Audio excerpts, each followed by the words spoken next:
Assalamualaikum warahmatullahi wabarakatuh. Alhamdulillah, tidak henti-hentinya kita mengucapkan kalimat ini, kehadirat Allah subhanahu wa ta'ala, Tuhan satu-satunya yang tidak ada sekutu baginya, Zat yang maha hidup, maha berdiri sendiri, Zat yang telah menciptakan seluruh yang di langit dan di bumi, dan yang kelihatan dan tidak kelihatan oleh panca indera manusia. Telah diajarkan oleh Nabi kita Muhammad SAW untuk selalu mengucapkan kalimat Alhamdulillah, dan ini kalimat rahasia seorang hamba diberikan dan ditambahkan nikmatnya.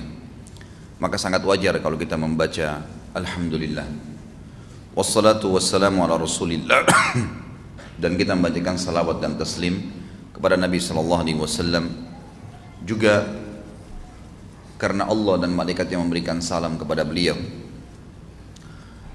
Bahasan kita melanjutkan tentang sirah atau mohon maaf, sejarah para sahabat Nabi. Dan pada pagi ini kita berharap Allah subhanahu wa ta'ala berkahi majelis kita membahas Khalifah Rashidah yang keempat, Ali bin Abi Thalib radhiyallahu anhu. Sebelum membahas tentang beliau, ada beberapa hal yang saya ingin titik beratkan dulu. Yang pertama, ikhwan dan akhwat sekalian, sejarah-sejarah tokoh Islam, terutama kalangan raja-raja, kalangan orang-orang saleh, banyak sekali. Tidak ada umat yang sekaya umat Islam dalam informasi seperti ini. Kita kalau ingin mencari raja-raja yang terkenal orang Islam, banyak. Ingin cari orang kaya umat Islam, banyak. Ingin mencari orang pintar orang Islam, banyak. Nggak ada batasnya. Dan subhanallah, tidak ada umat seperti umat Islam yang pada figur satu orang itu berkumpul padanya hampir semua kelebihan ini. Ada raja, orang beriman, kaya raya, fisiknya sempurna, berani, banyak keturunan, berkumpul semuanya. Ada raja-raja, raja saja, punya wilayah kekuasaan, tapi apakah dia pintar? Apakah dia mendalami agamanya? Raja manapun, kaisar manapun Nasrani, tidak pernah bertemu antara seorang kaisar itu dengan kelebihan dia patuh dengan agamanya, seorang alimnya. Selalu dipisahkan dalam agama mereka antara seorang pemimpin sama orang yang alim. Kalau kita berbeda, dalam Islam ini luar biasa. Kita malah tidak memilih seorang pemimpin, kecuali memang ada padanya ilmu agama. Dan kalau dia sudah paham ilmu agama, dia tahu agama menyuruh dia menjadi orang yang mampu untuk mengeluarkan zakat, disuruh membantu orang-orang, dia akan ada pertanggungjawaban hari kiamat dari perbuatan-perbuatan dia. Baik dia akan dapat balasan surga, buruk dia akan dapat hukuman. Dan kisah-kisah orang-orang yang akan kita sampaikan, yang kita akan sampaikan ini adalah Ali radhiyallahu anhu, dan sebelumnya dari Abu Bakar, Umar, Uthman. Ini orang-orang yang bersatu tadi semuanya. Udah pintar pendidikan agamanya, maksudnya pengetahuan agamanya sangat luas. Kemudian secara fisik mereka juga sempurna. Mereka secara iman tidak bisa ditanggulangi, tidak bisa lagi dibahas karena luar biasanya keyakinannya kepada Allah. Dan mereka raja, gitu kan. Mereka mencapai tingkat yang sering dikejar oleh orang-orang tanpa mereka jadwalkan sebelumnya. Dan subhanallah, begitu menjadi raja karena mereka punya ilmu agama, maka tercapailah prestasi-prestasi yang luar biasa. Telah sampai kepada kita dan sudah saya sampaikan alhamdulillah tentang bagaimana kehidupan Abu Bakar, bagaimana perannya, kiprahnya, bagaimana Umar, bagaimana Uthman, dan hari ini kita masuk ke Ali radhiyallahu anhu. Dan ini yang dikenal dengan Khulafaur Rasyidin. Memang disuruh kita menjadikan mereka sebagai suri tauladan. Maka bagi yang mencari figur kekuasaan raja, dia akan temukan di sini. Yang mencari figur keimanan, kezuhudan, ilmu agama, dia akan temukan nanti di sini. Kalau dia mencari seseorang yang memiliki kekayaan tapi memang dihabiskan di jalan Allah, juga ada di sini. Apa saja, seorang ayah yang berhasil, seorang suami yang berhasil, ada semua pada diri mereka. Maka sangat salah kalau ada orang tidak menjadikan mereka sebagai suri tauladan. Teman-teman sekalian, kita adakan tablik akbar ini bukan seremoni, bukan meramaikan masjid. Bukan hanya saling mengajak satu sama yang lain, tapi kita harus mengikhlaskan niat kita dan kita mengambil pelajaran dari orang-orang ini. Abu Bakar, Umar, Uthman dan Ali, betul mereka sahabat Nabi, tapi mereka manusia seperti kita. Mereka punya dua mata, mereka punya dua tangan, mereka punya dua kaki. Mereka juga punya waktu 24 jam sebagaimana kita 24 jam. Bukan berarti para sahabat punya waktu 28 jam, lebih 4 jam dari kita. Tidak, sama saja. Dan kisah-kisah mereka dijaga oleh Allah Azza wa Jalla dan sampai kepada kita sekarang, itu untuk menjadi ibrah agar kita bisa menjadi seperti mereka. Ini hal mendasar yang saya ingin titik beratkan. Jadi kita di sini sedang mempelajari figur orang yang akan dijadikan sebagai suri tauladan. Di dalam Islam juga ada namanya nasab, jalur keturunan. Kita disuruh jaga jalur keturunan itu. Kata Nabi SAW, telusuri jalur keturunan kalian karena memudahkan kalian untuk silaturahim. Baik, ini perintah agama kita. Tapi ada satu poin ulama titik beratkan yang perlu difahamin. Ternyata ada yang lebih hebat daripada jalur nasab. Itu adalah jalur wahyu, gitu kan? Jalur wahyu ini mengalahkan nasab. Mengalahkan nasab. Jadi Nabi Muhammad SAW harus didahulukan dari semua yang kita cintai. Diri kita, orang tua kita, anak-anak, harta, semua harus dikalahkan. Jadi semua muslim, mau dia suku apa, mau bahasanya apa, mau fisiknya seperti apa, tetap sama, jalur wahyu nomor satu dalam hidupnya. Sehingga dia hidup dimanapun, wahyu jadi panduannya. Dan ini tidak dimiliki oleh agama yang lain. Bahkan agama Samawiyah profetis saja yang dulu, Yahudi dan Nasrani tidak memiliki ini, konsep ini. Mereka tidak punya konsep ini. Orang-orang yang dianggap belajar agama, ya sudah agama. Gak ada hubungannya antara agama dengan politik, gak ada hubungannya antara agama dengan ekonomi dan seterusnya. Makanya orang-orang barat sekarang bingung melihat umat Islam. Ini agama apa Islam ini? Semuanya dihubungkan dengan agama. Bangun tidur dihubungkan dengan agama, mau makan hubungkan dengan agama, pakai baju hubungkan dengan agama, mau menikah hubungkan dengan agama, ekonomi, politik, semua dengan agama. Sementara mereka tahunya tidak bisa agama dicampur baurkan dengan pemerintahan. Makanya mustahil bagi mereka seorang pendeta pastor jadi presiden, mustahil itu. Kalau kita terbalik, kita malah titik beratkan seorang alim yang kita sodorkan untuk menjadi pemimpin. Bahkan sampai sekarang para dai-dai kita sepakat, selama bukan orang alim yang kita pilih sebagai pemimpin, maka akan terjadi seperti sekarang. Jangan heran kalau tempat zina masih terbuka, khamr masih dibolehkan, media masih bebas. Ya pemimpinnya memang orang awam, wajar saja itu. Dan kalau bukan seorang alim ulama yang memimpin kita, kira-kira siapa yang akan memimpin? Tentu orang awam yang datang, gitu kan? Saya sudah jelaskan waktu itu dari sisi Abu Bakar, Umar, Uthman dan sekarang Ali radhiyallahu anhum ajma'in. Tidak ada subhanallah di antara mereka yang mahir sebelum dikenal Islam ilmu ekonomi. Gak ada waktu itu teknologi canggih. Tapi kiprah mereka dalam kehidupan bermasyarakat, bersosial, berekonomi, berpolitik luar biasa hanya karena landasannya wahyu.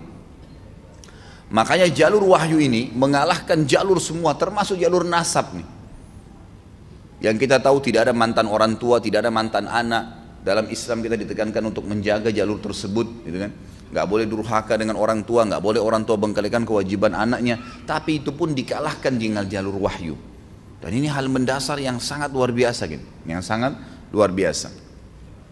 Baik, sebelum juga masuk ke Ali radhiyallahu anhu, saya ingin titik beratkan. Ada hal setelah saya review membaca tentang beliau.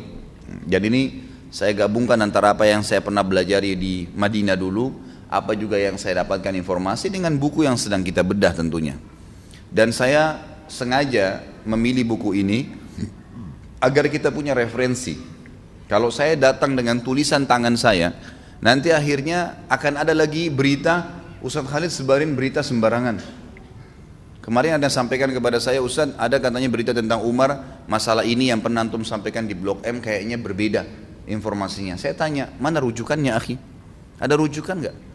Selama ini kita pakai buku ini, saya sampaikan, nih lihat riwayatnya di footnote ada, riwayat Bukhari, riwayat Tirmidzi, disebutkan dalam kitab ini, disebutkan dalam kitab itu. Ada rujukan, bukan dari saya menukil. Tetapi karena ini memang sudah diusahakan oleh penulis, saya melihat ya ijtihad beliau berusaha untuk bisa merangkum riwayat-riwayat yang dianggap sahih dan beliau keluarkan riwayat yang dianggap lemah. Maka kita berani untuk menyampaikannya, gitu kan? Seperti itu gambarannya. Hal mendasar yang saya lihat dari pribadi Ali radhiyallahu anhu yang kita harus ambil pelajaran sebelum saya baca riwayat beliau adalah bagaimana setiap orang tua. Ini laki-laki yang hadir di sini, ikhwah. Kalau Allah mudahkan antum memiliki anak, maka usahakan mengkader dia menjadi calon pemimpin umat. Dalam arti kata begini, ada beberapa anasir, poin-poin untuk mencetak kader umat. Yang pertama sekali, jangan ukur kemampuan anak kita dengan kemampuan kita. Ini poin penting. Misal, antum bisa baca Quran nanti umur 20 tahun misalnya. Atau menghafal Al-Quran sampai sekarang baru setengah juz. Lalu kemudian anak antum yang SD kelas 5 baru dilihat kurikulumnya, ternyata 1 tahun harus hafal 2 juz. Kita tarik pemahaman 2 juz itu ke diri kita. Bisa nggak ya anak saya? Kayaknya terlalu besar 2 juz. Karena tolok ukurnya dirinya dia. Ini satu hal yang harus ditepis, dibuang jauh-jauh. Jangan pernah ada gap atau batas antara kemampuan anak kita dengan kita. Ini yang saya lihat hal mendasar yang ditanamkan oleh para ulama kepada anak-anak mereka. Makanya lahirlah anak-anak yang umur 6 tahun, 7 tahun hafal Quran. Mungkin orang tuanya dulu pemabuk, tapi anaknya hafal Quran. Karena mereka coba keluar dari sebuah batas atau sebuah tembok yang dia buat sendiri, dan syaitan dukung itu supaya mengukur kemampuan anaknya dengan kemampuan dia. Biarin, bebasin mereka dari sisi agama. Hafalannya luaskan, dukung terus. Ayah saya sudah hafal surah jin, alhamdulillah nak, tambah lagi, surah apa lagi, walaupun kita belum hafal, nggak apa-apa, gitu kan? Jangan seperti banyak terjadi teman-teman kita, semoga Allah berikan hidayah. Mereka malah berpikir mewariskan keburukan kepada anak-anak. Dia dulu pernah berzina sebelum nikah, atau ikhwah akhwat kita hamil di luar nikah, wa na'udzubillah, dia ingin anaknya juga begitu. Itu yang diwariskan. Dia pakai jilbab nanti umur 30 tahun, dia mau juga anaknya seperti itu. Sekarang belum saatnya kalau masih SD, belum saatnya pakai jilbab. Ibu kan juga dulu nak, nggak apa-apa, pakai jilbabnya setelah menikah, setelah punya anak 2. Ya kalau anak kita sempat nikah, kalau meninggal sebelum itu. Jadi ini poin penting dalam mencetak kader umat. Jangan pernah ukur, tolok ukurnya kemampuan anak kita, calon generasi ke depan dengan kita sendiri. Yang kedua, selalu fokus ke masalah pendidikan agama. Pendidikan umum ini, ikhwah akhwat sekalian, bisa diambil kapan saja. Hukumnya sunnah. Antum tidak ngerti komputer, sekarang banyak tempat-tempat keterampilan, tinggal kursus, bisa. Saya bahkan kemarin sempat ke percetakan, saya ketemu sama satu orang, luar biasa dia mahirnya dalam mengatur desain warnanya, mengatur ukurannya, mengatur segalanya apa yang saya butuhkan. Terus saya tanya, mas, memang jurusannya komputer? Enggak pak. Loh kok bisa mahir seperti ini sampai dia jadi tenaga ahli di percetakan yang besar itu? Dia bilang ini otodidak, saya cuma duduk, kurang lebih kalau nggak salah dia bilang setahun. Saya mulai masuk sini tidak ngerti apa-apa, kemudian saya pegang komputer, akhirnya saya belajar sendiri jadi bisa seperti sekarang. Artinya mudah gitu kan? Tapi agama nggak bisa seperti itu. Agama harus dengan talaki, harus dengan belajar. Harus ada seorang alim. Buku ini kalau antum beli, mohon maaf saya tidak katakan diri saya seorang alim. Kalau antum beli dan dibaca sendiri otodidak, dengan kalau ada seorang ustadz atau alim antum datangin dan dibaca di hadapan dia atau dibacakan seperti sekarang, kemudian ditambahkan, dikuatkan, ya, dijelaskan informasi di dalamnya, itu jauh bedanya dengan otodidak, jauh sekali, gitu kan? Dan memang Islam harus seperti itu, talaki. Para sahabat bertalaki dari Nabi SAW, para tabiin bertalaki dengan para sahabat, gitu kan? Dan dalam poin ini mendahulukan ilmu agama, ajak mereka dari kecil. Ini ikhwah, jazakumullah khair, yang bawa anak-anaknya kecil di sini, saya sangat dukung. Ajak anak-anak ke masjid, ajak anak-anak ke majelis ilmu. Hiburan mereka bukan mall. Mall sudah selesai sejarahnya waktu antum dulu. Hiburan mereka buat mereka cinta dengan majelis ilmu. Nanti kalau liburan kemana, ayah ke majelis ilmu ini, ke taklim yang ini, ke tablik akbar yang itu, buat mereka suka itu. Bukan buat mereka suka, nanti nak kalau liburan ke puncak ya, nanti kalau liburan ke sini ya. Bukan tidak boleh ya, boleh saja, sesekali, tapi bukan target. Targetnya mereka cinta majelis ilmu. Sebagaimana antum sekarang cinta majelis ilmu di umur antum sekarang, antum rasakan manfaatnya, buat mereka cinta dari kecil. Itu sangat luar biasa itu. Ini pelajaran, saya sebutkan poin ini dari kehidupan Ali radhiyallahu anhu ya. Nanti kita lihat. Ali radhiyallahu anhu ternyata memang adalah kader Nabi SAW. Bukan main-main. Anak ini dari kecil, dari umur 6 tahun diambil oleh Nabi SAW, lalu dibina di rumah kenabian. Dan ternyata betul-betul menjadi figur yang luar biasa, luar biasa. Saya kalau baca riwayat beliau, sampai sempat mau netesin air mata, bagaimana luar biasanya beliau. Kepribadian-kepribadian yang luar biasa, yang tidak bisa digambarkan. Dan tidak kalah dengan 3 temannya sebelumnya. Semua punya kelebihan yang luar biasa. Uthman, Umar dan Abu Bakar radhiyallahu anhum ajma'in. Luar biasa figur-figur ini tercetak, terorbit betul-betul. Dan saya lihat poin ini yang difokuskan oleh Nabi SAW. Gitu kan? Nabi SAW tidak pernah membatasi Ali karena umur 6 tahun kemudian tidak disampaikan wahyu. Apa saja agama disampaikan. Apa saja. Saya kagum dengan seorang ikhwah pernah datang ke saya di Kalibata, saya pas selesai taklim, dia bilang, Ustaz, alhamdulillah saya bisa ikut pengajian Ustaz. Kenapa akhi? Sudah lama saya lihat di YouTube. Dan ini Ustaz, anak saya, ada anaknya mungkin kelas 2, kelas 3 SD. Kenapa anaknya Pak? Dia bilang, ini anak saya, setiap malam kalau mau tidur saya dengarkan ceramah Ustaz. Awalnya. Sekarang Ustaz ketagihan, setiap mau tidur harus dengar ceramahnya Ustaz Khalid. Dan hampir semua ceramah sudah didengar sama dia dari YouTube. Gitu kan? Sekarang setiap malam dia ketagihan dengar ceramah. Itu kalau ayahnya mati, saya jamin sudah jadi amal jariah itu.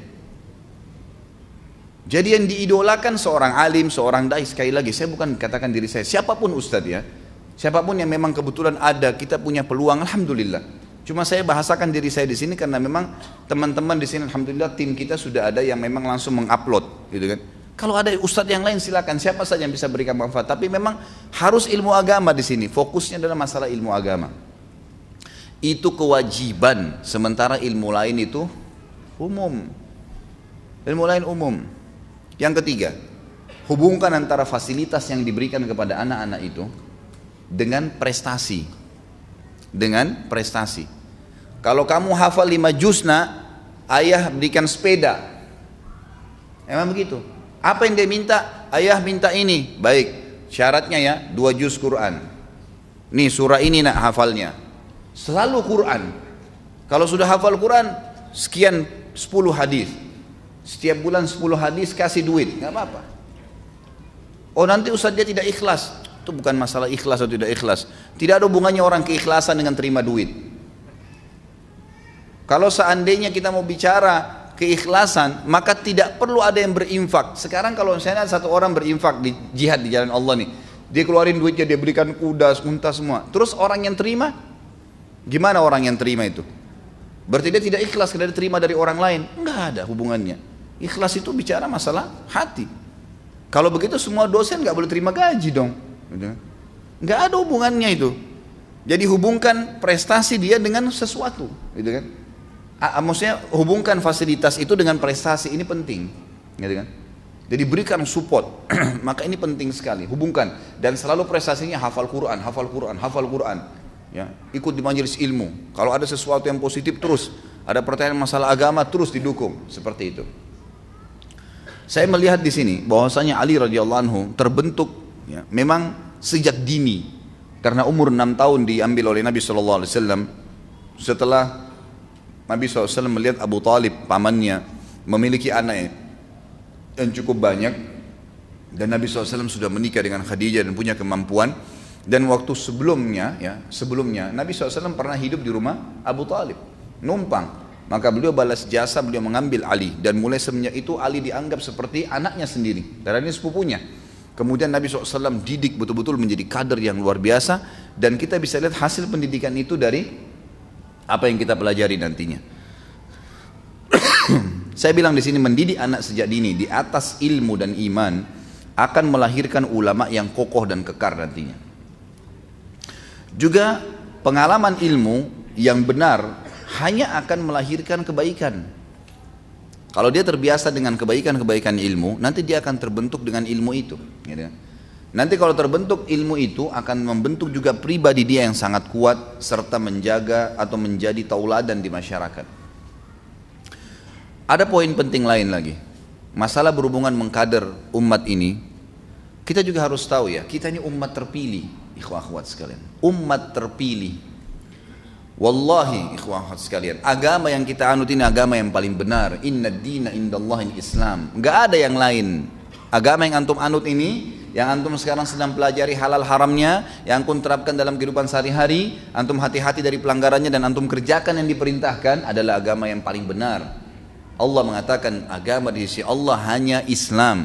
Dalam ayat lain, a'udzu minasyaitonir rajim, wa may yabtaghi ghairal islami dinan falan yuqbala min wa huwa fil akhirati minal khasirin. Siapa yang coba-coba pilih selain Islam sebagai agamanya tidak akan diterima darinya. Jadi tidak perlu cari ajaran lain. Tidak perlu sibukkan dengan yang lain dan bangga dengan agama ini. Serta orang Islam, umat Islam ini telah jelas dalam wahyu dijanjikan kemenangan dan akan memimpin dunia. Kita ini pemimpin dunia, cuma sekarang lagi dinina-bobokkan saja. Harus bangun. Firman Allah Subhanahu wa taala yang berbunyi, A'udzubillahi minasyaitonirrajim. Mohon maaf, ini hadis Nabi sallallahu alaihi wasallam. Innallaha la yughayyiru ma biqaumin hatta yughayyiru ma bi anfusihim. Ayat ini Al-Qur'an. Allah tidak akan mengubah satu umat sampai mereka mengubah diri mereka sendiri. Ayat ini mengandung dua makna. Jangan difahami satu makna saja. Selama ini banyak ikhwah, bahkan saya temukan dai-dai yang memahami ayat ini maksudnya adalah kaum yang rusak, mereka tidak akan bisa menjadi baik kecuali mereka mengubah diri mereka sendiri jadi baik. Satu sisi yang lain mereka tidak bahas. Sisi yang lain kalau kita kembali kepada induk-induk buku tafsir, ulama-ulama kita sebutkan, ini juga terjadi kalau ada orang baik, kemudian dia ubah dirinya menjadi buruk. Ini terjadi dari dua sisi. Gitu kan? Makanya poinnya adalah orang-orang yang berbuat baik pun masih terbuka pintu untuk menjadi buruk. Dan tidak akan pernah bisa berubah nanti kembali lagi menjadi baik kecuali dia bergerak. Dalam agama kita ini adalah agama yang bergerak, agama yang harus ada upaya. Saya kasih contoh. Apa hubungannya ikhwah akhwat sekalian antara tongkatnya Nabi Musa dengan berdirinya air di Laut Merah? Kira-kira pertanyaannya, apakah tongkat yang bisa menaikkan air? Nabi Musa kayak menaikkan air?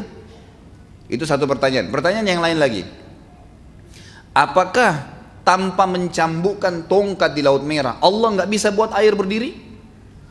Bisa, gitu kan? Tapi kenapa ada proses menghantam tongkat ke pinggir laut?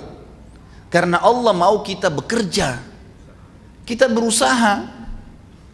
Usahanya itu tidak ketemu, tidak berimbang dengan hasilnya. Tongkat dihantam ke laut, tidak ada hubungannya tongkat itu. Tapi hasilnya air naik, selamat mereka. Artinya bahwa wahai umat Islam, jangan tidur terus, bergerak. Banyak kita menghayal, nanti akhir zaman kita memimpin. Akhir zaman kapan? Antum sudah akhir zaman sekarang. Mau tunggu kapan akhir zaman itu? Apakah kita memberikan kesempatan nanti orang-orang yang setelah kita untuk membangun generasi umat ini dan peradabannya kembali, atau kita yang harus membangun sekarang? Dari sekarang, supaya kita punya andil, gitu kan? Supaya kita punya andil, jangan tidur terus gitu. Umat Islam ini umat yang sudah dijanjikan kemenangan, dijanjikan memimpin dunia dan wahyu ini, bukan main-main ini. Ini bukan janji dari seorang dokter, seorang tulisan saja biasa, enggak, gitu kan? Kita harus yakin dengan masalah itu. Berarti umat ini umat yang mau'ud, yang sudah dapat janji yang luar biasa atas kemenangan. Maka kita nunggangin itu. Kita tunggangin, maka kita harus mulai sekarang membangun itu. Peradaban Islam mulai dihidupkan kembali, gitu kan? Kembali, dan kita lihat subhanallah, masa-masa turunnya Islam itu pada saat mereka sudah mulai meninggalkan apa yang telah Allah perintahkan.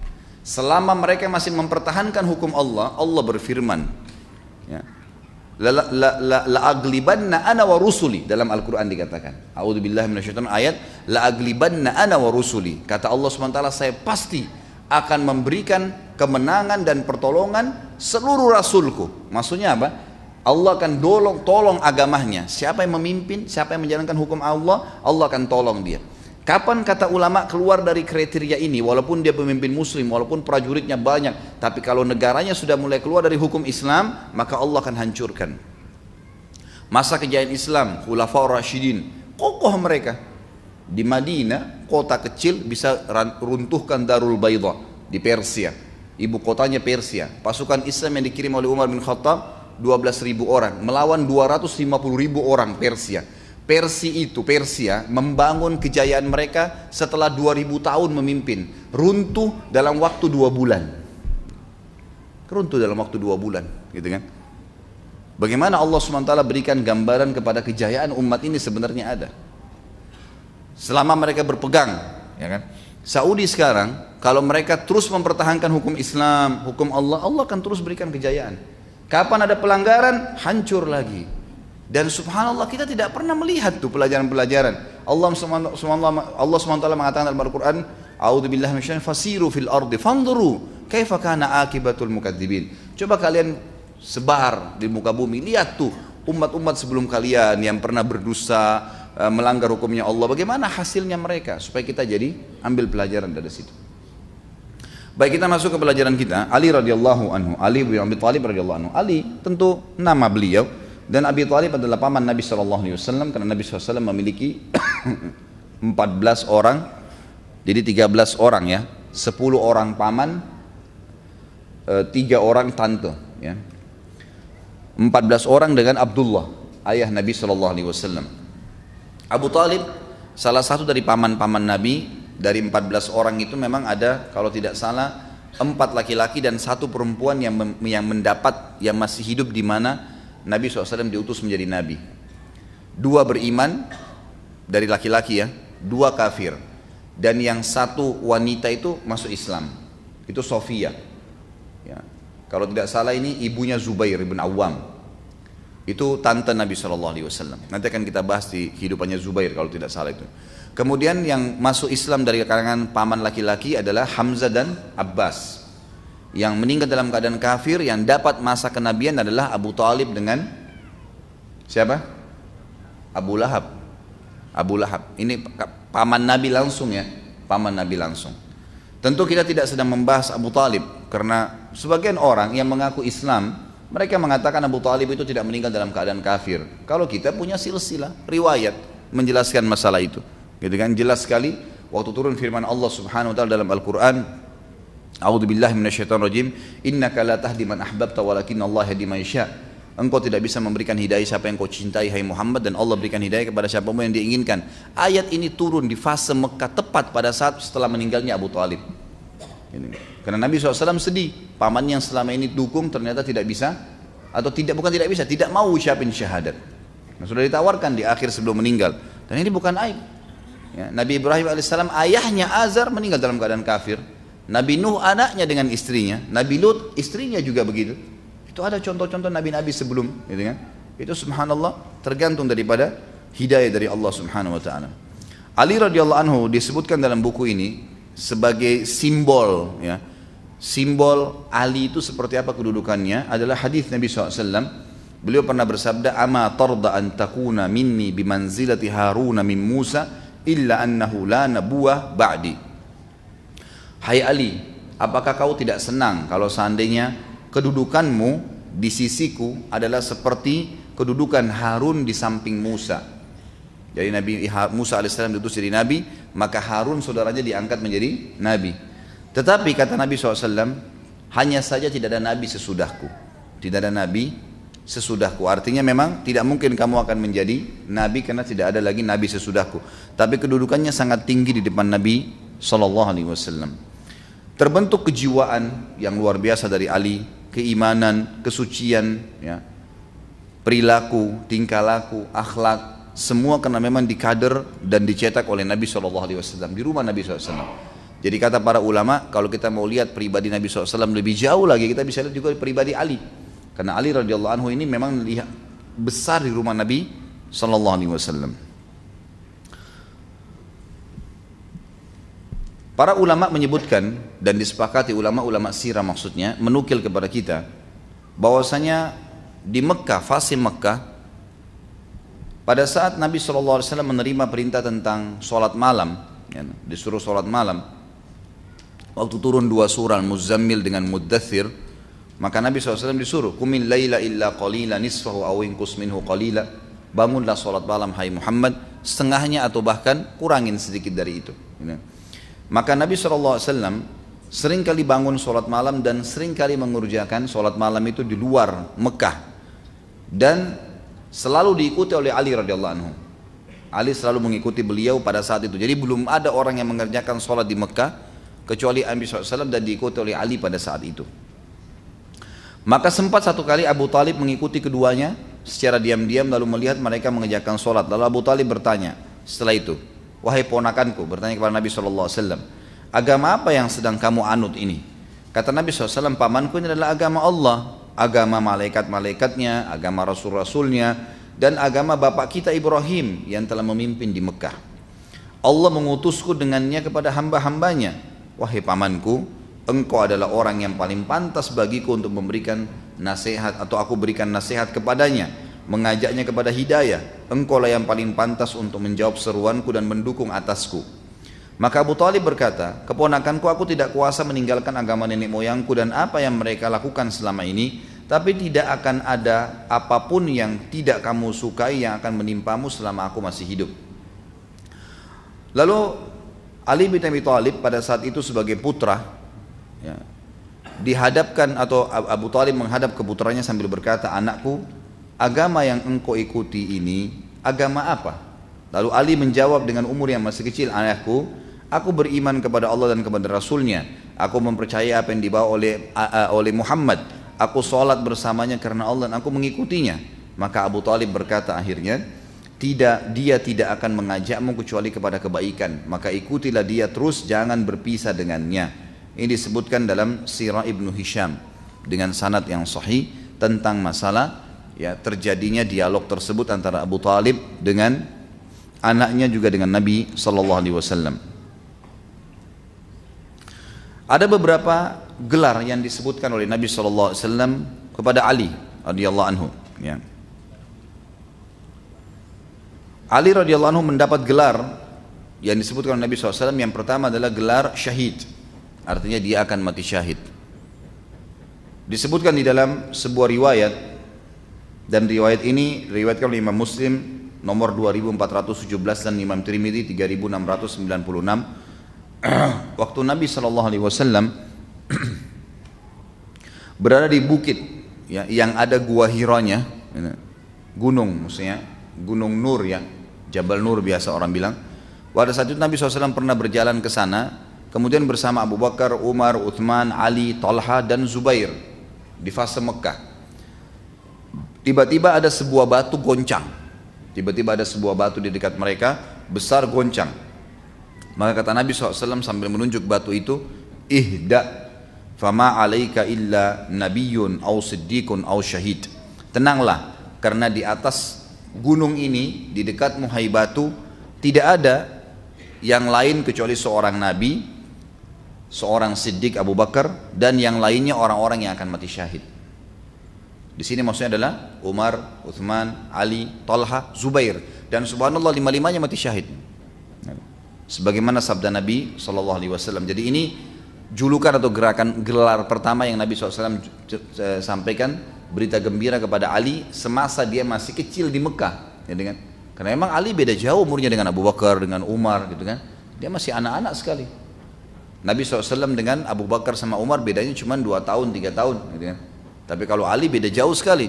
Ya, Nabi SAW diutus menjadi Nabi, sementara Ali itu masih kecil sekali. Kemudian juga Nabi SAW telah memberikan gelar atau ya, gelar sebenarnya di sini disebutkan gelar ya, gelar kealiman. Dia akan menjadi seorang alimnya kaum muslimin. Sebagaimana sabda beliau disebutkan oleh Imam Ahmad di jilid 1 nomor 88 hadisnya, dan Imam Nasai juga menyebutkan dalam Khasais dan Al-Adawi mengatakan sahih dengan kumpulan jalan periwayatnya. Kata Nabi SAW kepada Ali, idhab fa inna Allah ta'ala sayuthabbitu lisanaka wa yahdi qalbak. Nanti riwayatnya lebih lengkap setelah ini, akan ada penjelasan nanti. Jadi satu waktu pernah Ali radhiyallahu anhu diutus ke Yaman, kemudian untuk menjadi da'i. Lalu Ali berkata, Ya Rasulullah, saya lebih muda dari mereka, bagaimana bisa saya menggurui mereka? Lalu kata Nabi SAW, pergilah, karena sesungguhnya Allah akan menunggukan lisanmu dan membimbing hatimu. Artinya kau akan mendapatkan ilmu dari Allah Subhanahu Wa Taala yang kau akan bisa membimbing mereka. Penulis ini mengatakan ini juga termasuk gelar Nabi SAW. Dia akan menjadi seorang alim. Dia akan menjadi seorang alimnya ulama, alimnya sahabat. Yang ketiga, dapat jaminan surga. Sebagaimana sabda Nabi SAW disebutkan oleh Imam Ahmad dan disahihkan oleh Syekh Albani di silsilah hadis sahih atau sahihul jami' nomor 50. Yang kata Nabi SAW, Abu Bakar fil jannah, wa Umar fil jannah, wa Uthmanu fil jannah, wa Aliyun fil jannah, wa Talhatun fil jannah, wa Zubairu fil jannah, wa Abdurrahman ibn Auf fil jannah, wa Sa'd bin Abi Waqqas fil jannah, wa Sa'id bin Zaid fil jannah, wa Abu Ubaidah bin Jarrah fil jannah. Ini 10 orang yang masuk surga. Abu Bakar pasti masuk surga, Umar dijamin masuk surga, Uthman dijamin masuk surga, Ali dijamin masuk surga, Talha dijamin masuk surga, Zubair dijamin masuk surga, Abdurrahman bin Auf dijamin masuk surga, Sa'ad bin Abi Waqqas dijamin masuk surga, Sa'id bin Zaid dijamin masuk surga, dan Abu Ubaidah bin Jarrah dijamin masuk surga. Saksi bahasan kita ada di sini Ali, salah satu dari 10 orang yang dijamin masuk surga. Yang keempat, Nabi SAW memberikan julukan kepada Ali pelaksana amanah beliau. Pelaksana amanah beliau.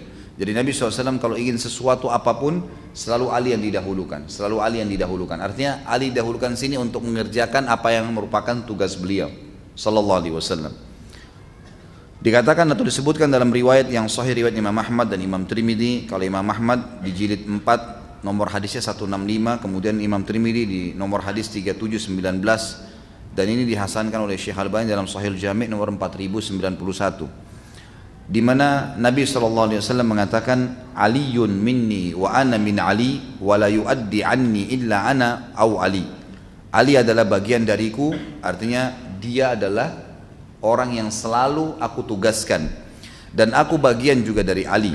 Makanya kalau aku tidak ada, Ali bisa mengambil keputusan itu. Tidak ada yang menunaikan untukku selain aku sendiri atau Ali. Artinya Ali selalu didahulukan oleh Nabi Sallallahu Alaihi Wasallam dalam masalah apapun yang berhubungan dengan masalah pekerjaan ini.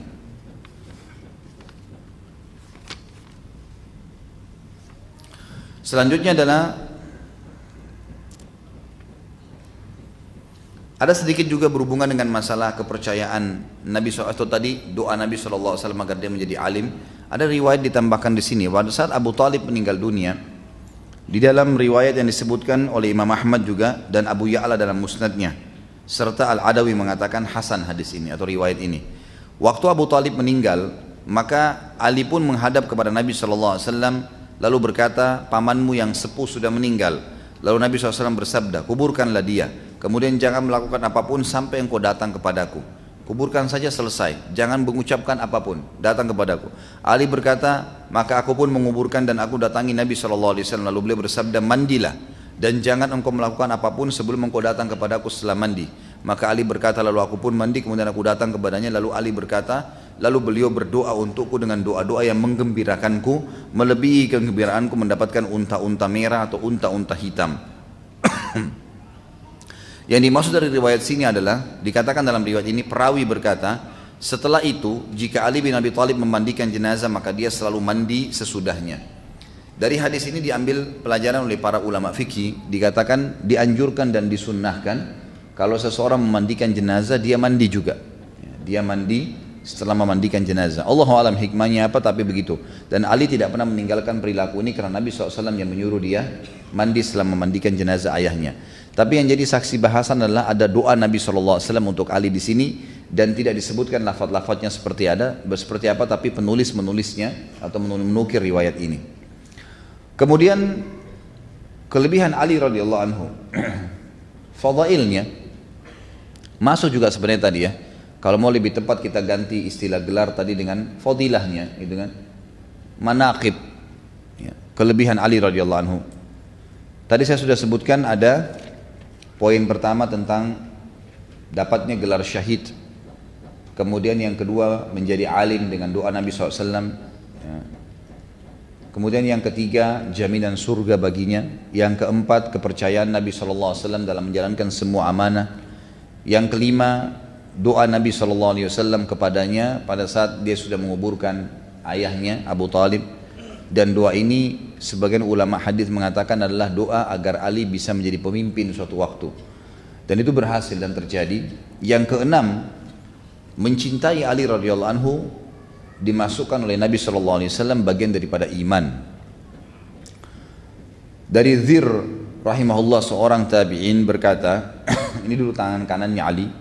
Ali berkata radhiyallahu anhu, dan riwayat ini dinukil riwayat Imam Muslim nomor 78 dan Tirmidzi 3736. Ali pernah khutbah di atas mimbar, kemudian dia mengeluarkan dari sabuk pedangnya sebuah kulit unta yang di dalamnya ada kulit yang terdiri dari tulisan dan gigi-gigi unta.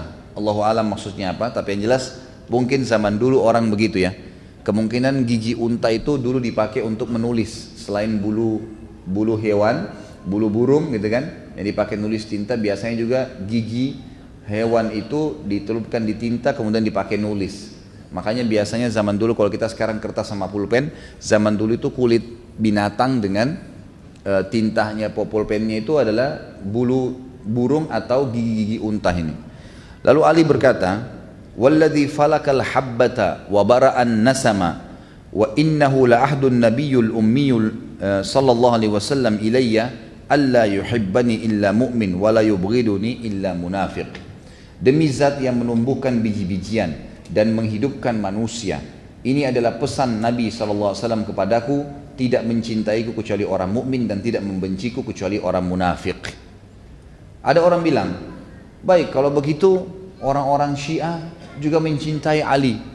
Bahkan mungkin dari bahasa mereka, kesannya mereka mencintai Ali melebihi ahli sunnah. Kalau saya pribadi mengatakan tidak benar. Ahli sunnah mencintai Ali radhiyallahu anhu jauh daripada orang Syiah. Karena memang dasarnya pendirian agama Syiah oleh Abdullah bin Saba, orang Yahudi ini, memang tujuannya bukan untuk mencintai Ali, hanya untuk membuat fitnah di tengah-tengah kaum muslimin. Makanya ada nanti kasus Karbala, terbunuhnya Husain, di mana ahli sunnah mengatakan Husain radhiyallahu anhu mati syahid dan yang membunuhnya zalim. Termasuk ada seorang yang bernama Ubaidillah, waktu itu adalah gubernur yang ada di Irak, di wilayah Kufah, yang dia dulu termasuk dalam kelompok Syiatu Ali, yang diberikan julukan Syiatu Ali, gitu kan? Artinya pendukungnya Ali, yang aslinya diambil istilah Syiah di situ. Dialah yang mengeluarkan keputusan agar Husain ditawan, dan akhirnya karena Husain tidak mau ditawan, maka mereka paksa untuk membunuhnya. Kalau betul-betul orang Syiah mencintai Ali radhiyallahu anhu, maka pasti mereka akan memposisikan Ali sebagaimana Nabi SAW memposisikannya. Ini enggak. Kalau antum belum tahu ya, ini pengakuan sebagian orang Syiah. Mereka tahu, dan ini dalam buku-buku mereka ada, buku-buku induknya ada. Mereka menganggap guntur itu adalah suara Ari yang sedang mengamuk. Halilintar, petir itu cambukannya Ali. Dan beragam macam hal. Ini bukan mencintai namanya, mengarang-ngarang sebuah cerita yang tidak ada, gitu kan? Tidak ada. Dengarkan nanti bagaimana cara ahli sunnah mencintai Ali. Seperti yang kita lakukan ini, menukil apa yang benar tentang beliau, lalu dijadikan sebagai pedoman hidup. Itu cinta yang sebenarnya, bukan mengarang-ngarang sesuatu yang tidak benar, kan gitu. Kalau seseorang mencintai orang lain, maka tentu kalau benar dia benarkan, kalau salah dia ingatkan, kan gitu. Itu bentuk cinta. Kalau ada orang yang berteman sama antum, kemudian semuanya dianggap benar perilaku kita walaupun salah, itu tidak cinta namanya, bohong. Nggak benar itu. Kita lihat misalnya orang-orang Syiah yang mengatakan atau mengagungkan Husain radhiyallahu anhu, yang kita anggap memang syahid, membunuhnya adalah zalim. Tapi kalau kita tidak berani mencap orang itu kafir, gitu kan? Karena memang mencap orang kafir itu ada hukum sendiri. Mereka tidak mengagungkan tidak mengagungkan Ali lebih daripada Husain, Husain lebih daripada Ali. Kalau mereka memang mencintai Nabi SAW, yang mengatakan yang mencintai Ali adalah bagian daripada iman Nabi SAW, artinya Nabi harus lebih dicintai. Posisinya sekarang tidak seperti itu. Bahkan lahir di kelompok Syiah namanya Syiah Gulat. Cirinya kalau mereka mau salam, mereka tepuk paha mereka sambil mengatakan Khanal Amin, Khanal Amin, telah berkhianat Jibril. Mestinya wahyu turun kepada Ali bukan kepada Muhammad sallallahu alaihi wasallam. Ini ngawur ini. Ini sudah di mana pemahamannya gitu? Jauh sekali. Nah, saya ingin titik beratkan di sini bagaimana ahli sunnah mencintai Ali yang sebenarnya. Kita lihat sekarang poin demi poin, kita akan jelaskan bagaimana ahli sunnah menukil dengan fair, dengan apa adanya riwayat kebaikan-kebaikan Ali radhiyallahu anhu, dan kita selalu bertaraddi mengatakan radhiyallahu anhu dan juga kepada seluruh sahabat tidak terkecuali, dan kita mengambil hal-hal yang sangat positif dari mereka untuk kita jadikan sebagai suri tauladan. Nabi SAW ini juga masuk dalam kelebihan yang ketujuh ya. Tadi mencintai Ali itu adalah bagian daripada iman. Kelebihan yang ketujuh ditungkil oleh penulis di sini adalah bagaimana Nabi SAW mendidik Ali secara langsung, dan ini sering kali terjadi hampir di setiap lini kehidupan Ali radhiyallahu anhu, dan semua sahabat tidak seperti ini. Sahabat kadang-kadang momen-momen tertentu. Karena Ali tinggal di rumah Nabi SAW sebelum menikah, dan setelah menikah pun menikahnya dengan Fatimah, anak Nabi SAW, maka otomatis interaksinya akan sering. Dinukil oleh penulis riwayat Bukhari nomor 3705 dan Imam Muslim 2727 dan Imam Ahmad di nomor 136. Pernah Fatimah datang kepada Nabi SAW pada saat ada beberapa budak harta rampasan perang, lalu berkata, ya Rasulullah, lihatlah tanganku sampai sakit seperti ini, kemudian karena aku mencuci pakaian Ali dan Hasan Husain serta mengurus rumah, Ali pun sibuk punya kegiatan-kegiatan, bolehkah anda menghadiahkan kepada saya satu orang budak saja yang membantu saya di rumah? Nabi SAW waktu itu mendiamkan, dan Aisyah pun dan Fatimah pun pulang ke rumahnya. Kata Ali, pada saat kami akan tidur berbaring dia dengan Fatimah, tiba-tiba Nabi SAW mengetuk pintu rumah kami, kemudian duduk di antara kami, duduk di antara Ali dengan Fatimah, dan kami masih bisa merasakan dingin telapak kaki beliau karena waktu itu musim dingin dan malam hari Nabi SAW datang. Kemudian berkata ya, pada saat itu, ala uallimukuma khairan mimma sa'altumani idza akhadtuma madaji'ahuma tukabbirani arba'an wa thalathin wa tusabbihani thalathan wa thalathin wa tahmadani thalathan wa thalathin fa huwa khairun lakuma min khadim. Maukah kalian berdua aku ajarkan sesuatu yang lebih baik daripada apa yang kalian minta? Kalian berdua minta pembantu tadi, ada yang lebih baik daripada pembantu. Nabi SAW didik mereka secara langsung, gitu kan? Jika kalian berdua hendak tidur, maka bertasbihlah, bacalah ya, Allahu Akbar sebanyak 34 kali, bertakbirlah 34 kali, kemudian bertasbihlah Subhanallah 33 kali, kemudian bertahmidlah Alhamdulillah 33 kali.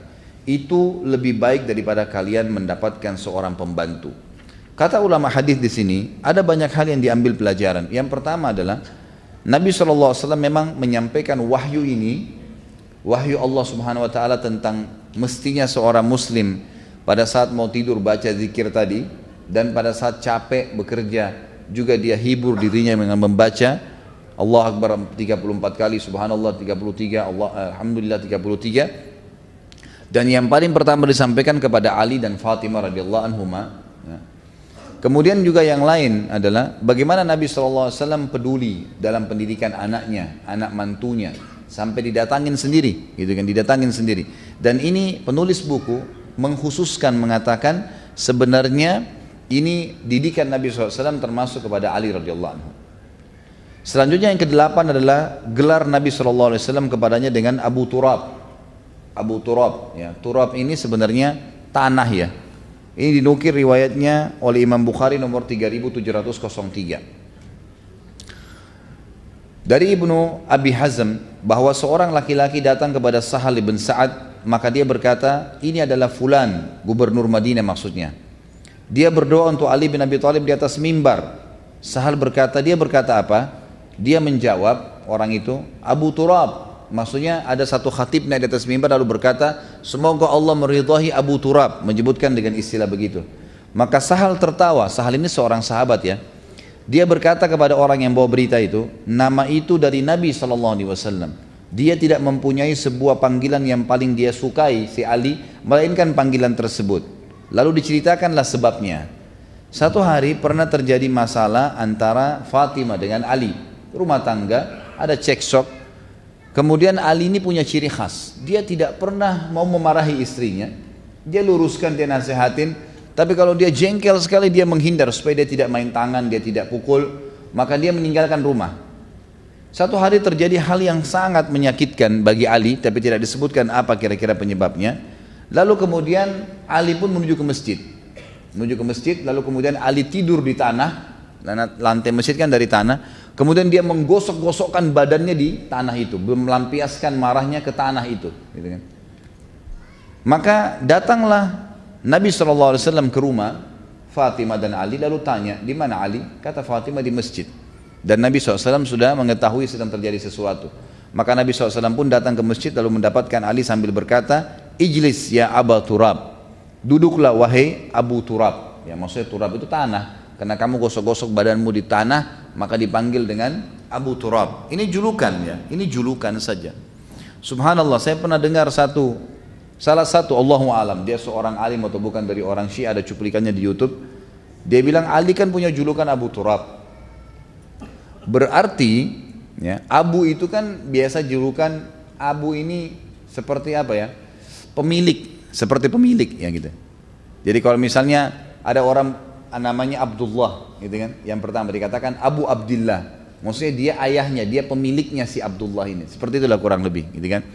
Atau misalnya dia punya satu benda, maka disebutkan Abu Fulan, Abu Bendah, itu disebutkan bendahnya gitu kan. Seperti itulah kurang lebih. Tapi di sini pemahamannya adalah hadis yang sahih riwayat Bukhari ini menjelaskan karena ada kisahnya, sebabul urut hadis. Orang-orang Syiah mengatakan tidak. Abu Turab ini maksudnya adalah Ali pemilik seluruh bumi ini, gitu kan. Dan kalau bukan karena Ali, Adam nggak diciptakan. Aneh sekali. Apa hubungannya gitu? Adam punya bahasan sendiri alaihissalam. Ayah kita semua. Ayahnya Ali, ayahnya kita semua. Ayahnya Nabi Muhammad SAW. Ayah Abul Bashar. Ayahnya seluruh manusia gitu kan. Tapi nggak ada hubungannya, nggak ada bahasan dan tidak ada maslahatnya. Cuma karena salah faham dengan masalah kalimat Abu Turab, gitu kan? Makanya sekaligus saya jelaskan tadi riwayat ini walaupun sederhana agar jangan sampai ada orang menyalahfahami masalah ini. Kemudian Nabi SAW kelebihan yang ke-9 adalah mendudukkan Ali radhiyallahu anhu di posisi yang sangat mulia. Ya. Kalau seandainya ada Nabi setelah beliau, maka pastilah Ali yang ditunjuk, gitu kan? Sebenarnya riwayat ini tidak murni hanya untuk Ali saja. Ingat waktu kita membahas Umar bin Khattab, pernah Nabi SAW juga bilang, sesungguhnya di umat-umat sebelum kalian ada orang-orang yang muhaddithun, yang kalau dia ngomong disepakati oleh wahyu. Biasanya setelah nabinya meninggal mereka diangkat jadi nabi oleh Allah. Dan kalaupun itu dari umatku maka dia adalah Umar. Berarti kan ada pernyataan Nabi SAW yang hampir serupa. Disebutkan kepada Ali dan Umar. Kalau Umar tadi begitu, riwayat yang saya sebutkan, kalau Ali adalah riwayat yang dinukil oleh Imam Bukhari nomor 3316 dan Imam Muslim 2404, di mana Nabi SAW mengatakan tadi hadis yang pertama sekali di pembukaan saya sebutkan, ala tarda an takuna minni bimanzilati Harun min Musa illa annahu laisa nabiyyun ba'di. Maukah kamu hai Ali, ridhokah kamu kalau seandainya kamu mendapatkan kedudukan di sisiku seperti kedudukan Harun dari Musa, hanya saya tidak ada nabi setelahku. Artinya kalau ada nabi kau juga akan dinobatkan menjadi nabi. Ini juga sebuah fadilah. Jadi kalau saya berikan poin sebenarnya ke-9 ini, manaqibnya kelebihan Ali adalah kedudukannya di mata Nabi SAW. Di sini terdiri dari beberapa riwayat. Yang pertama kedudukannya menjadi seorang nabi kalau nabi seandainya ada nabi setelah Nabi SAW. Ya. Kemudian juga pernah terjadi dalam hadis yang sahih diriwayatkan oleh Abu Ya'la dan Imam Ahmad dengan sanad yang hasan. Sa'ad bin Abi Waqqas radhiyallahu anhu, salah satu yang dijamin surga juga, berkata, Aku sedang duduk di masjid, aku bersama dua orang laki-laki bersamaku dan kami sempat membicarakan tentang Ali yang kayaknya kurang patut, kurang tepat gitu. Maka Nabi SAW datang kepada kami pada saat lewat dan mendengarkan apa yang sedang kami bicarakan, maka beliau marah. Kemarahan Nabi SAW tersebut terlihat di wajahnya dan beliau berkata, "Malakum wa mali, man adza aliyan faqad adzani." Apa urusan kalian denganku? Kemungkinan kata ulama hadis adalah orang-orang ini sedang membicarakan tentang pernikahan Ali dengan Fatimah. Kenapa kok Ali yang diterima lamarannya? Karena waktu itu Fatimah sempat dilamar oleh beberapa orang sahabat, tapi Nabi SAW memilih Ali. Poin itu yang sedang dibahasakan, sedang dibicarakan. Makanya Nabi SAW mengatakan, waktu itu kan Nabi yang nikahkan. Maka Nabi mengatakan, apa urusannya kalian dengan keputusanku? Barang siapa yang menyakiti Ali, berarti dia telah menyakitiku. Artinya Ali sekarang sudah jadi anak mantuku. Kalau ada yang bilang memprotes kenapa saya nikahkan Fatimah sama Ali, berarti seakan-akan menyakiti aku, menyakiti Ali juga. Nggak ada gunanya, untuk apa? Gitu kan?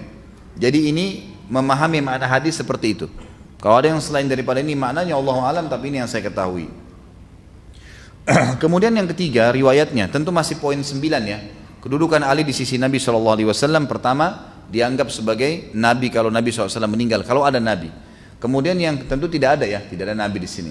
Yang kedua, Nabi SAW pernah marah ke beberapa sahabat dan mengatakan siapa yang menyakiti Ali berarti menyakiti saya. Karena keputusan Nabi SAW menikahkan Ali dengan Fatimah. Tapi intinya Nabi marah kenapa menyakiti Ali, sama juga dengan menyakiti dia. Yang ketiga riwayat Abu Bakar radhiyallahu anhu, sahabat Nabi yang mulia yang masyhur, yang sudah kita pernah bahas kehidupannya beliau. Riwayat ini dinukil oleh Imam Ahmad dengan sanad yang hasan. Maaf, sanad dengan hadis sanad yang sahih. Kalau yang pegang buku bisa dilihat di halaman 349. Abu Bakar berkata bahwasanya Nabi SAW pernah mengutusku, Abu Bakar diutus untuk membawa surat yang isinya berlepas diri dari orang-orang musyrik Mekah. Yang isinya begini, setelah tahun ini orang-orang musyrik tidak boleh lagi mengerjakan haji, orang-orang telanjang tidak boleh lagi tawaf di Ka'bah, dan tidak masuk surga kecuali jiwa yang beriman. Orang-orang musyrik manapun yang memiliki perjanjian sampai waktu tertentu antara dia dengan Nabi SAW, maka perjanjian itu hanya berlaku untuk waktu tersebut. Allah dan Rasulnya berlepas diri dari orang-orang musyrikin. Abu Bakar berangkat menuju ke Mekah membawa, dan ini biasanya kalau Nabi SAW tugasin sebuah tugas seperti ini berarti memang orang pilihannya Ali. Nabi SAW tunjuk Abu Bakar, bawa ini dan bacain kepada penduduk Mekah. Setelah 3 hari perjalanan, artinya sudah mendekati Mekah, tiba-tiba saja Ali menyusul. Nabi SAW menyuruh Ali menyusul Abu Bakar, dan Ali sempat menemukan Abu Bakar sebelum masuk ke Mekah. Lalu Ali pun memberikan surat lain kepada Abu Bakar, yang surat tersebut berisi, wahai Abu Bakar, serahkanlah suratku kepada Ali dan biarkan dia yang membaca itu ke penduduk Mekah. Ringkas cerita, Abu Bakar pun memberikan surat tersebut, lalu kemudian Ali membacakan. Setelah itu orang-orang Mekah tahu keputusan Nabi SAW, lalu keduanya pulang ke Madinah. Waktu tiba di Madinah, Abu Bakar langsung menangis di hadapan Nabi SAW. Kita tahu Abu Bakar adalah orang yang baka, yang suka sekali menangis, dan beliau pekah sekali. Beliau mengatakan, ya Rasulullah, apakah ada sesuatu yang salah dariku? Kenapa kok aku tadi yang engkau utus, kemudian engkau gantikan dengan Ali, padahal aku sudah tiba di Mekah, tinggal dibacain saja. Aku merasa itu sebuah tugas yang mulia. Lalu kata Nabi SAW, ma hadatha fika illa khair. Tidak ada apa-apa ya Abu Bakar, kamu selalu baik saja di mata saya, nggak ada yang salah. Tapi kata Nabi, walakin umirtu alla yuballighahu illa ana au rajulun minni. Tetapi saya ingin agar surat tersebut dibaca oleh aku atau seseorang yang memang ya khusus dari aku.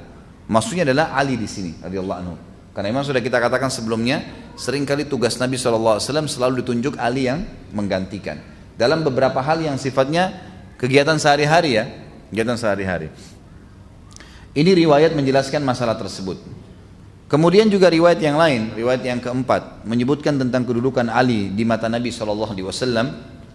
Satu waktu Nabi SAW, untuk kisah yang panjang saya ringkaskan, dan riwayat ini dinukil oleh Imam Bukhari nomor 4251 dan juga Imam Tirmidzi meriwayatkan dengan ringkas. bahwasanya pernah Nabi SAW menuju ke Mekah.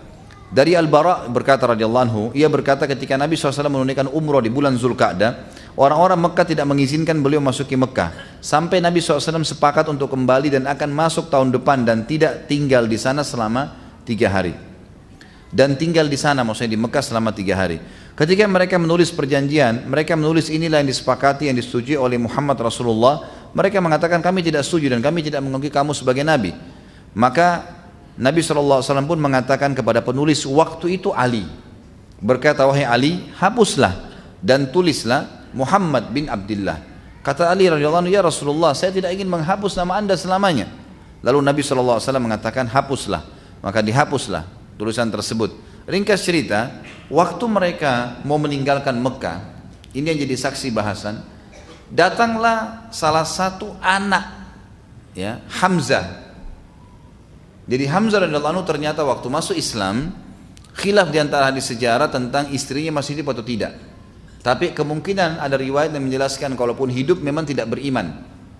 Hamzah, Abdurrahman bin Auf, banyak sahabat-sahabat yang memang istrinya nggak ikut beriman, gitu kan. Anak-anaknya juga ditahan di Mekah. Cerita ini ternyata ada satu anaknya Hamzah yang masih kecil waktu itu, di bawah 10 tahun, waktu melihat Nabi SAW sedang menuju dekat Mekah dan dilihat dari jauh, dia berteriak mengatakan paman, paman. Dia panggil Nabi SAW, sebenarnya bukan paman ya, sepupunya, tapi anak ini tidak mengerti. Jadi rupanya dia tahu itu adalah kerabat si anak ini, maka dia mengatakan paman, paman gitu. Lalu Nabi SAW berkata kepada orang-orang yang di sekitarnya, waktu itu kebetulan ada Ali, ada Ja'far saudaranya Ali, ya, yang meninggal di perang Mu'tah, gitu kan, radhiyallahu anhu majma'in, dengan Zaid bin Haritha. Zaid bin Haritha anak angkat Nabi SAW. Kata Nabi SAW, angkatlah keponakan kalian itu. Gitu kan. Maka Ali, Ja'far dan Zaid berebut ingin menggendong anaknya Hamzah. Gitu kan. Ingin menggendong anaknya Hamzah. Maka Ali berkata, dia adalah sepupuku dan aku yang lebih dulu tadi untuk menggendongnya. Lalu Ja'far berkata, dia juga sepupuku dan aku menikahi tantenya, karena Ja'far menikahi, ya, saudaranya, bukan saudaranya, sepupunya Hamzah, gitu kan. Jadi menikahlah dengan dekat satu sama yang lain. Kemudian Zaid berkata, dia ponakanku karena aku anak angkatnya Nabi, berarti aku lebih berhak. Mereka saling berebut karena Nabi kan tadi perintahkan gendonglah anak ini, gitu kan. Maka mereka berebut, mereka anggap itu sebuah fadilah. Disitulah keluar hadis Nabi SAW. Kebetulan waktu itu anak ini sedang dipegang oleh tantenya perempuan, yang kemungkinan kata ahli hadis tantenya ini yang menceritakan kepada si anak, itu sana kerabat ayahmu, gitu. Maka anak ini pun mengejar Nabi SAW. Maka pada saat itu kata Nabi SAW, keluarlah hadis yang masyhur, riwayat Imam Bukhari tadi sudah saya jelaskan, al-khalatu bimanzilatil saudara kandungnya ibu itu pengganti ibu. Dan ini ada hukum sendiri dalam masalah ini, ya. Kalau ibu antum meninggal, maka yang menggantikan posisi ibu adalah saudara kandungnya. Itu wajib kita bakti dengan mereka. Jadi kalau di kedudukan dalam bakti, kalau orang tua kita meninggal, nomor 1 pengganti ibu adalah saudarinya ibu, saudarinya ibu, bukan saudaranya, ya. Biasa dikenal dalam bahasa Arab dengan khalah. Kemudian datang setelah saudarinya ibu, saudara kandungnya ayah, paman, silang, ya. Saudarinya ibu, posisi yang setelahnya saudara kandungnya ayah, paman. Kemudian datang setelah itu saudaranya ibu laki-laki, baru datang saudarinya ayah perempuan, gitu kan. Jadi ini posisi yang ulama mengatakan pengganti orang tua pada saat meninggal, yang lebih pantas untuk dibakti.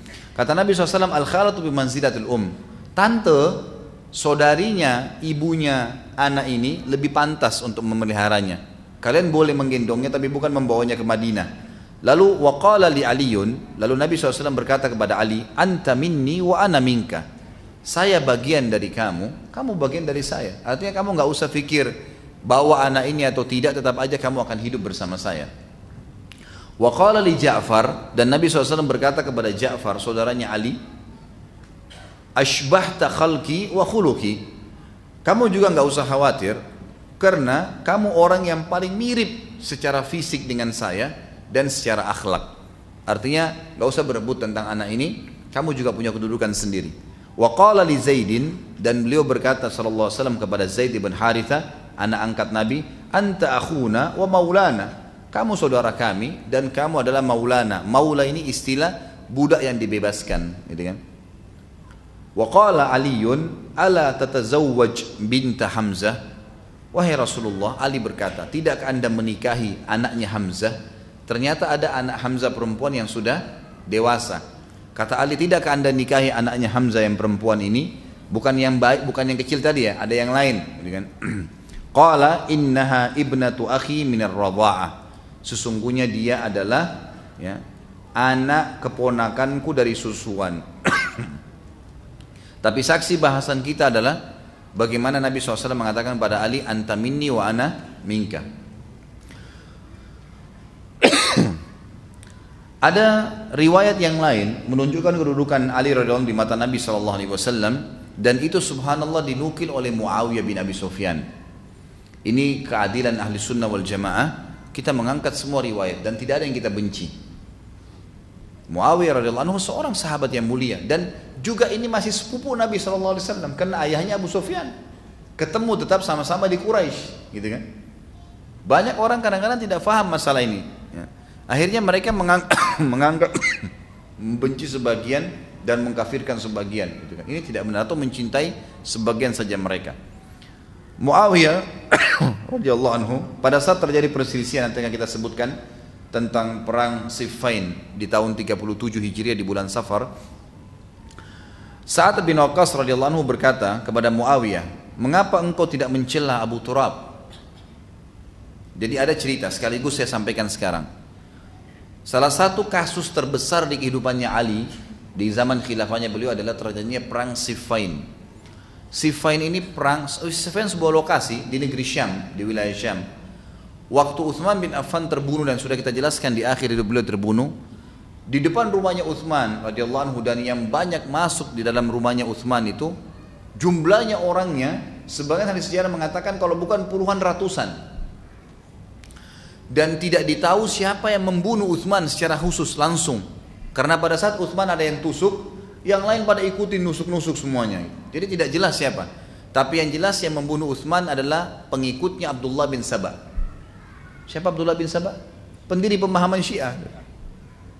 Semua buku sejarah ahli sunnah menjelaskan dengan riwayat yang sahih, pembunuh-pembunuhnya Uthman adalah pengikutnya Abdullah bin Sabah. Nanti juga yang membunuh Ali pengikutnya Abdullah bin Sabah. Ya, ini semua orang-orang yang sudah jelas tersebar fitnah, gitu kan? Dan perlu diambil pelajaran teman-teman sekalian. Abdullah bin Sabah adalah orang Yahudi yang pura-pura masuk Islam.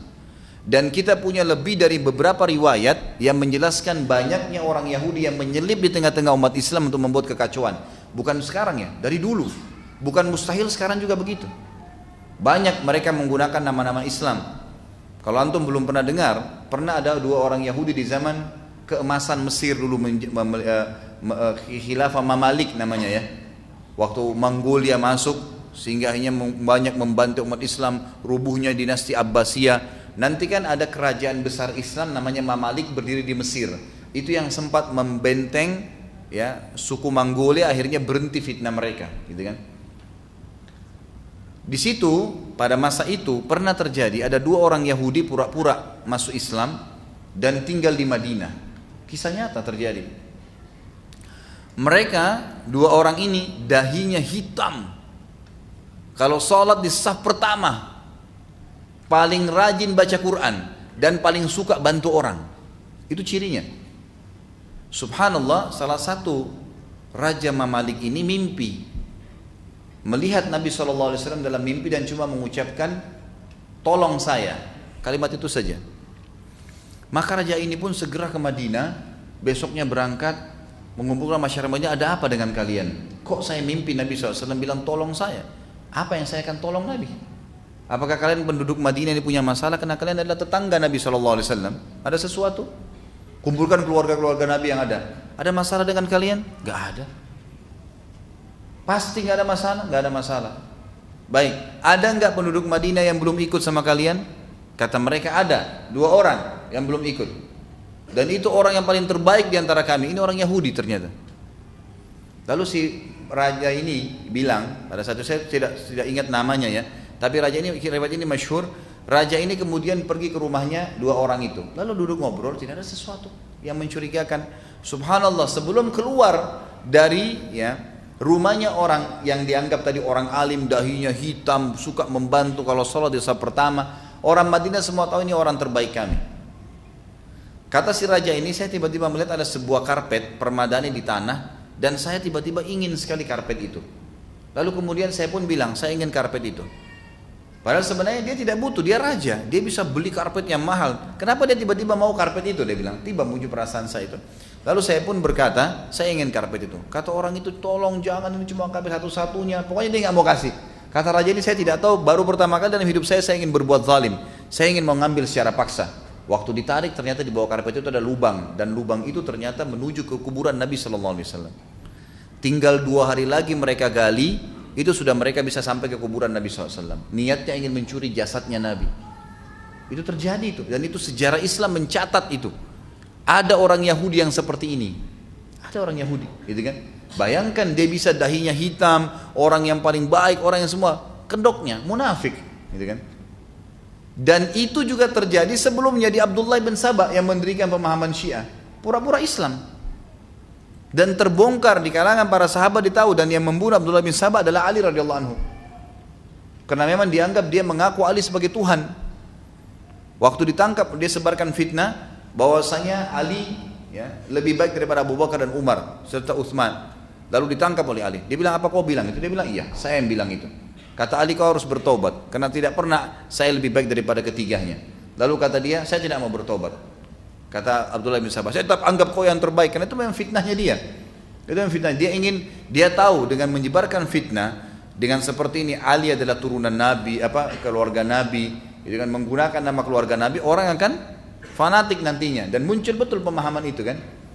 Maka kata Ali, kalau kau tidak mau taubat, maka saya akan membunuhmu, kisos. Dia bilang, kalau kau bunuh saya berarti kau adalah dia, kau adalah Tuhan. Menyebarkan fitnah yang lebih besar lagi. Sama Ali dibunuh. Gitu kan? Sama Ali dibunuh. Subhanallah, sekarang di Iran kuburannya Abdullah bin Sabah ada, diagung-agungkan, sama dengan kuburannya Abu Lu'lu yang membunuh Umar radhiyallahu anhu. Dibuat kuburan yang mewah, ditawafin, diminta tolong setiap hari. Pemahaman Abdullah bin Sabah tersebar. Orang Islam tidak sadar, gitu kan? Kita tidak sedang membahas individual ya, individual teman-teman kita yang di Iran, semoga Allah kasih hidayah. Banyak yang tidak tahu, lahir dalam keadaan pemahaman itu. Tetapi orang tidak faham bahwasanya umat ini sedang diserang dari dalam dan banyak, terutama kalangan orang Yahudi. Pemahaman Abdullah bin Sabah sekarang tersebar, itulah pemahaman Syiah yang banyak dari orang Yahudi asalnya. Dari orang Yahudi asalnya. Allahu a'lam.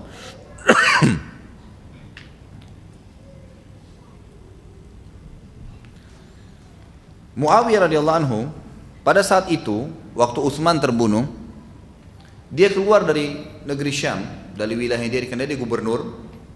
Dia minta agar Ali radhiyallahu anhu sebelum dipilih jadi khalifah, tolong tangkap dulu pembunuhnya Utsman. Ini fitnah besar terjadi.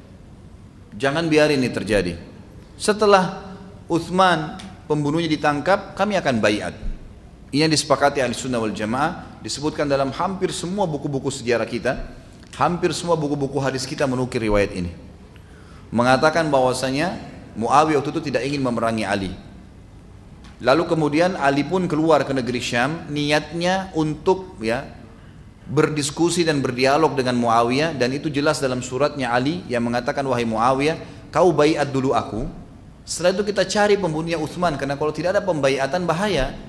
Nggak ada khalifah, susah untuk menangkap siapa pembunuhnya. Pembunuhnya banyak ini, pembunuhnya banyak, gitu kan? Akhirnya kedua belah pihak sepakatlah dengan itu. Dari pihak Muawiyah ada Amr bin As, sahabat Nabi juga jadi perantaranya, dan dari pihak Ali juga ada orang-orang yang diutus oleh Ali radhiyallahu anhu untuk berbicara dan dialog. Setelah mereka sepakat, dan mereka sepakat setelah dibaiat Ali resmi, maka barulah pembunuhnya Utsman ditangkap. Pembunuh-pembunuh Utsman ini tahu bahwasanya ini akan, kalau terjadi kesepakatan, akan terbunuh mereka.